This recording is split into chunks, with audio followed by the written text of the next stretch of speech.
જય શ્રી કૃષ્ણ બાળકો, કેમ છો? મજામાં છો ને? તો ચાલો આજની વાર્તા સાંભળીએ. એક સરસ મજાની નાની છોકરી હતી. તેનું નામ હતું ઘૂંઘરૂ બહેન. ઘૂંઘરૂ બહેન તો દેખાવે ખૂબ જ સુંદર હતા ને તેમનો સ્વભાવ પણ ખૂબ જ સારો હતો. ઘૂંઘરૂ બહેનને ત્યાં સરસ મજાના નાના નાના કુંડામાં નાના નાના છોડવાઓ ઉગાડેલા હતા. ઘૂંઘરૂ બહેન તો ઘમ ઘમ કરતા જાય અને કુંડાના છોડવાઓને પાણી પીવડાવતા પીવડાવતા ગાતા જાય. પી રે ભાઈ પી, ગંગાને જમનાના પાણીડા પાવ. ગંગા એટલે કંઈ ગંગા નદીનું પાણી નહીં, પરંતુ ઘૂંઘરૂ બહેનના ઘરમાં જે પાણીના નળ હતા એમાં જે પાણી આવતું હતું એને જ તેઓ ગંગાનું અને જમનાનું પાણી કહેતા હતા. ઘૂંઘરૂ બહેનને ત્યાં કયા કયા છોડવાઓ હતા એ ખબર છે બાળકો તમને? એ જાણવા માટે તો તમારે ઘૂંઘરૂ બહેનના ઘરે જવું પડે તો તમને ખબર પડે. જો તમારે એમના ઘરે જવું હોય તો દાદરો એટલે કે સીડી ચડીને જવાય. પહેલે માળ જ તેમનું ઘર છે, બીજો કોઈ માળ નથી. અને એમના ઘરમાં મોટી અગાસી પણ છે. એ અગાસીમાં જ તેમનું ઘર છે. તેમની આ અગાસીમાં જ ઘૂંઘરૂ બહેને નાના નાના છોડના 1 નહીં, 2 નહીં, 3 નહીં ને 7 કુંડા મૂકેલા હતા. એ 7 કુંડાઓમાં કોઈમાં ગુલાબનો છોડ હતો તો કોઈમાં જુદી જુદી જાતના કોટનના છોડ હતા. એક છોડના પાન તો સરસ મજાના જાંબલી રંગના હતા તો બીજા એક છોડના પાન લીલા લીલા રંગના હતા. પણ તેમનો આકાર લાંબી પટ્ટી જેવો હતો અને તે પાન ઉપર પીળી પીળી લીટીઓ પણ દોરેલી હતી. જાણે ભગવાને ફૂટપટ્ટી લઈને દોરી ના હોય એવું લાગે. એ છોડનું નામ ઘૂંઘરૂ બહેને સર્ટિંગ પાડ્યું હતું, કેમ કે પપ્પાના શર્ટમાં પણ તેવી જ લીટીઓ હોય છે ને. પણ દાદીમાએ તો તેનું નામ દોરીઓ પાડ્યું હતું. બીજો એક છોડ હતો, તેમાં લીલા લીલા પાન ઉપર પીળા પીળા છાંટા ના નાખ્યા હોય એવું લાગતું હતું. તેથી તે છોડનું નામ ઘૂંઘરૂ બહેને ટીપકી પાડ્યું હતું. અને બીજો છોડ પણ આવો જ હતો. તેનાય લીલા લીલા પાન ને ઉપર લાલ રંગના છાંટા હતા. જાણે ભગવાને એમાં કંકુ ના છાંટ્યું હોય એવું લાગતું હતું. આ છોડનું નામ ઘૂંઘરૂ બહેને કંકુ પાડ્યું હતું. આવી રીતે ઘૂંઘરૂ બહેને તો દરેક છોડના આવા સરસ મજાના નામ પાડ્યા હતા અને કુંડા પણ એવા સરસ મજાના હતા. એમાં એક વખત આ ઘૂંઘરૂ બહેનના મકાનમાં મોંઘો દાટ કલર કરવાનું નક્કી થયું. ગુલાબી ગુલાબી રંગ. કે ઘૂંઘરૂ બહેનના પપ્પાને થયું કે હવે આ બધા કુંડા અહીંયા અગાસીમાં નહીં રાખી શકાય. આ રંગકામ કરવા માટે જે માણસો આવશે તેમને આ કુંડા નડશે, તેમને સરખો કલર કરતા નહીં ફાવે. તેથી તેમણે એવું નક્કી કર્યું કે આ બધા કુંડાને નીચે મૂકી દઈએ. તો હવે કુંડાઓ ફળિયાની શોભા થઈ ગયા.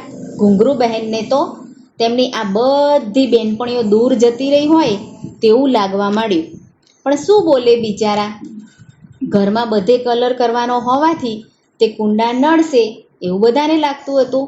પછી તો થોડાક દિવસોમાં ઘરમાં કલર કરવાનું કામકાજ શરૂ થયું અને 2 કે 3 અઠવાડિયામાં તો આખું મકાન રંગાઈ ગયું. તો પણ ઘૂંઘરૂ બહેનના પપ્પા તો કુંડા ઉપર ન લાવ્યા અને એ તો કહેવા લાગ્યા કે કેવું સરસ મકાન થઈ ગયું છે. આપણું ઘર તો જાણે સંકેલીને પેટીમાં મૂકી દઈએ એવું રૂપાળું લાગે છે. હવે આપણે કુંડાને ઉપર નથી લાવવા. જો ઉપર લાવીશું તો અગાસીની દિવાલ માટીવાળી થઈ જશે, ઘેરુવાળી થઈ જશે. તેથી હવે ભલે કુંડા નીચે જ રહ્યા. ઘૂંઘરૂ બહેનને તો આ વાત જરાય ના ગમી, પણ એ તો શું કરે. પછી તો ઘણા દિવસો પસાર થયા. દિવાળીનો તહેવાર પણ નજીક આવવા લાગ્યો. શેરીઓમાં તો ઘરને સજાવવા માટે નવી નવી વસ્તુઓ લઈને ફેરિયાઓવાળા આંટા મારવા લાગ્યા. એક સવારે બનાવટી રંગીન ફૂલોનો અને છોડવાઓનો ટોપલો લઈને એક ફેરિયાવાળા ભાઈ ઘૂંઘરૂબેનની શેરીમાં આવ્યા ને બોલતા હતા કે વસંત લ્યો વસંત, વસંત લ્યો વસંત, દિવાળી આવી છે ભાઈ દિવાળી, વસંત લ્યો વસંત, વસંત લ્યો વસંત. ઘૂંઘરૂબેનના પપ્પાએ તો આ ફેરિયાવાળાને જોઈને તેને તેમના ઓટલા પર બોલાવ્યો. તેની પાસેથી મોટા રૂમના એક ખૂણામાં મૂકી શકાય એવો એક બનાવટી પ્લાસ્ટિકનો છોડ ખરીદ્યો. એ બનાવટી છોડ સાથે એક પ્લાસ્ટિકનું કુંડું પણ ખરીદ્યું. તે છોડમાં મોટા મોટા લીલા લીલા 8 પાન હતા અને તેની ઉપર પીળા પીળા છાંટા હોય એવા એ દેખાતા હતા. પછી તો ઘૂંઘરૂબેનના પપ્પાએ એ કુંડાને લઈને એક નાના ટેબલ પર મૂક્યું અને તેમના મેન રૂમના ખૂણામાં જઈને એ કુંડાને મૂકી દીધું. ઘૂંઘરૂબેનના પપ્પાએ એમની મમ્મીને કહ્યું કે જો કેવું સરસ મજાનું આ કુંડું દેખાય છે, દિવાળીની શોભા માટે મેં આ કુંડું ખરીદ્યું છે, સારું લાગે છે ને? એમના મમ્મીએ કહ્યું કે હા, બહુ સરસ લાગે છે. પછી તો એમના ઘૂંઘરૂબહેનને કહ્યું કે જો ઘૂંઘરૂ બેટા, આ તારું કુંડું હો કે, જો કેવા રૂપાળા પાન છે. પછી તો થોડી વારમાં સાંજ પડી એટલે ઘૂંઘરૂબહેન તો નાનકડી ડોલ લઈને નીચે ફળિયામાં જે પેલા કુંડા મૂક્યા હતા એ છોડવાઓને પાણી પીવડાવવા માટે ગયા.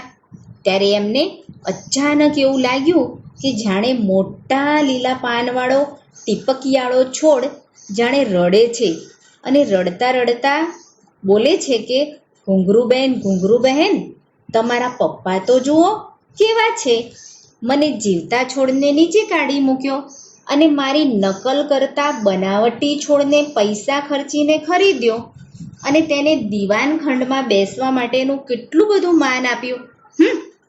છોડની વાત પણ સાચી છે ને બાળકો? ઘૂંઘરૂબહેન તો આ છોડને પંપાડવા લાગ્યા, હોઠથી પૂચકારવા લાગ્યા. પછી તો શું થયું ખબર છે બાળકો તમને?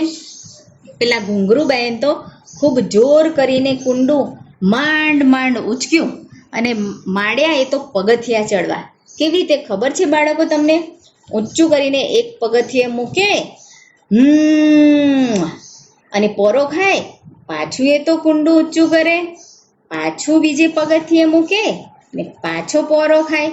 એમ એક એક પગથિયું ચડાવતા ચડાવતા કુંડાને ઘૂંઘરૂબહેન મહા મહેનતે ફરીથી પાછા ઉપરની અગાસીમાં લઈ આવ્યા.